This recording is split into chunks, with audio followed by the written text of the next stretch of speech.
Welcome, welcome, welcome. This is the Rodney Perry Show, and I'm Rodney Perry. Now, here on the show, we like to bring personal information and the latest updates on Hollywood's hot list. Now, today we got a super show for you, so get right there and get ready for me to get this off my chest. Now, I just realized last week, this hit me like a ton of bricks. I'm a big dude. Yeah, big dude-ism done just snuck up on me. I didn't even know I was big. Let me tell you something. A lot of y'all don't know y'all big either. Let me give you some clues. If this right here used to be abs, Greek abs, now you got one ab, you a big dude, dog. If you get winded doing everyday activities, I was on my phone the other day, my boy was like, dog, are you running? You a big dude, dog, you understand me? And last but not least, if your bath towel don't fit no more. Yeah, it used to fit good, now you got to hold that sucker right here. You are a big dude. Hey, y'all, stay right where you are. We'll be right back with a super show.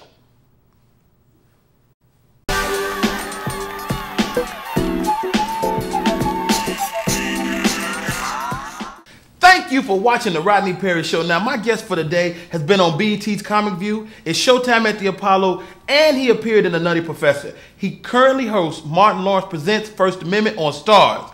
Ladies and gentlemen, one of them dudes, Mr. Doug Williams. Yeah. What's up, What's dog? up, Rodney, man? First of all, I want to thank you for this opportunity of being on your show. Congratulations on all your success, man. It's always a pleasure watching you, and I'm glad to be here. Hey, man, I'm glad to have you here. Now, Doug, I love your comedy because it always comes from a true place. Like, it's always, like, real. Like, how did you get started in comedy?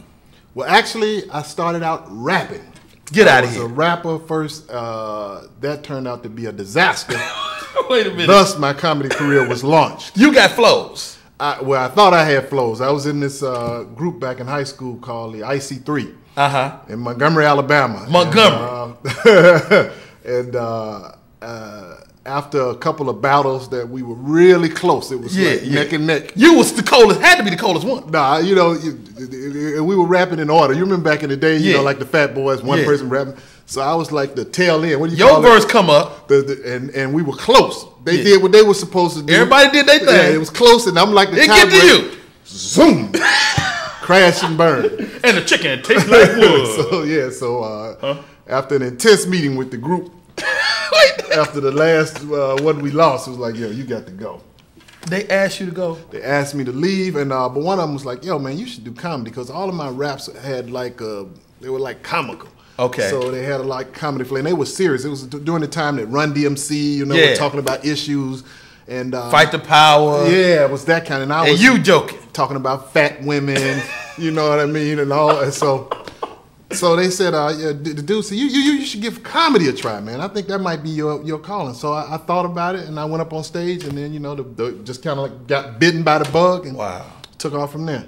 Now that's a true friend. Not only kick you out, but give you an alternative. Right. Kick me out there, give me some advice at the same time. This is what you should do. Because, you know, it's funny, because back then, man, we were rapping for, I mean, the contests were for money. Oh, wow. So it was like, you know, $400 prize, $500 prize, and here. I was costing us money. You know, so it was like... Yeah, you had to go. You had to go. You got to get out. To go. Now, you went to college. Where did you go to school? I went to, it's funny, man, I went to Oakwood College, a 7-day Adventist college. Get out of here. We have some famous people that come from the college. Brian McKnight. Okay. Take 6. Brian McKnight had just moved out to Los Angeles when I got there. Wow. So I'm like the trilogy. Okay. You know, like the last one to come. You the last one to come through there. Get come to Los Angeles and you did it. You are doing it too. Thank God, man. Thank God. Wow. So what's your degree in? Print journalism. Really? A degree in print journalism. It's funny because, you know, you get so far into this game. I've been doing this 17 years. You get so far into this, and the further you get into this, the further away you get from the job place. Right. So, you know, a couple of years ago, I reached that point where I need to go out and get a job. But what am I really qualified to do now? I ain't done that. Right. I haven't done no... To start out now at 34. Yeah. You know. Wow. Try to make some inroads in the thing. But these last few years, man, God has really, really blessed me. It's really been a blessing. Well, let's go back. You get your degree, but you're doing stand-up. What does your parents say? Well, my parents were the reason that I stuck it out to get the degree. Okay. I mean, I'm from Montgomery, Alabama, man. the very thought of Hollywood in Montgomery, Alabama is like, yeah, right. Wow. You know, so they were always like, so let me get this straight. You plan on making a living standing up in front of people and making them laugh. That's your career path. And I was like, yeah, going back over there to the college and finish that last course before you do that. So. Now, what I don't think a lot of people get like about us as entertainers, most of us are first generation entertainers. There wasn't an uncle or a cousin or somebody before you that did this. So when you go to mom and dad and go, this is what I'm going to do, they like... Right, especially coming from a town like Montgomery, Alabama, man. It was just unheard of. The biggest thing that we had ever seen were the Commodores. They came out of Tuskegee. So right. If you were gonna sing, maybe you had a choice. Because Lionel Richie did that. Yeah, you talking about telling some jokes? Nah. Now, coming from Montgomery, the heartbeat of the civil rights movement, has that shaped your comedy at all? Actually.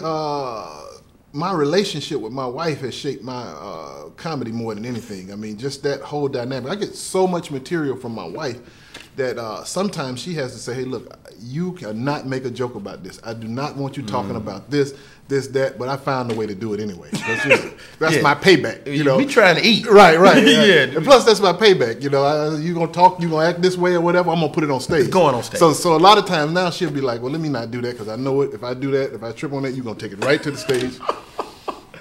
STARZ, Martin Lawrence, but this is your show. Right. How did that happen, man? Well, man, I can remember I auditioned for Last Comic Standing. Mm-hmm. And a bunch of us, they just kind of kicked us to the curb. And I'm talking about legitimate stand-ups that going into comedy clubs, knocking it down, and they just dismissed us. And after that, I said, you know what, man? I just gotten fed up with Hollywood. I'm going to do my own thing. So I got with a partner of mine, Michael Bohughes. We come from a sketch comedy show on BET that we did with Ricky Smiley called The Way We Do It. Right. Which you killed. Thank you. You made a couple of guest appearances on that. We teamed up after that show was over with, and we were like, we can do this. So to make a long story short, I had a guy who used to represent me, who was working at STARZ now. STARZ is in Denver. They now have an office here in LA. But they were in Denver at the time. He told me they were looking to get into original programming. So we flew to Denver and we pitched them a sketch comedy show. They didn't have the money for that. So our next pitch was a stand-up comedy show, which I've always wanted to host. And they said, yeah, we'll do it. Where y'all gonna get the money from?